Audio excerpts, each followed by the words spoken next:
The Honor 600 Lite is built for people who live on their phones, taking photos, posting content, staying connected. It's designed to keep up without making things complicated. And once you start using it, you realize it's focused on making everyday things easier. It's slim, light, and feels good in hand. The metal-forged unibody gives it a more premium feel than you'd expect, and it doesn't feel fragile either. You've got IP66 protection and added drop resistance, so it's built for real daily use, not just looking good on a table. The 6.6-inch AMOLED display is bright, sharp, and easy to use outdoors. It handles everything from scrolling to streaming without any issues.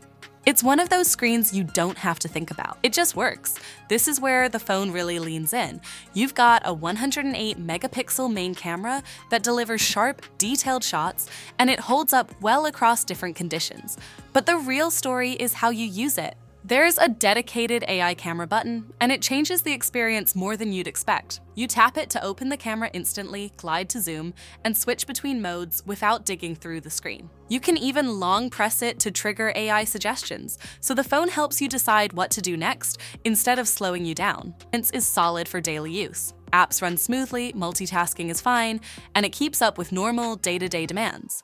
Battery is where it stands out. That 6,520 mAh battery goes far, and with 45-watt charging, you're not stuck waiting when you need power. It's reliable. The Honor 600 Lite feels focused. It brings together a clean design, strong battery life, and a camera experience that's actually easy to use. The AI camera button alone makes it feel more responsive in real life, not just on paper. If you want a phone that fits into your day without slowing you down, this one makes a lot of sense.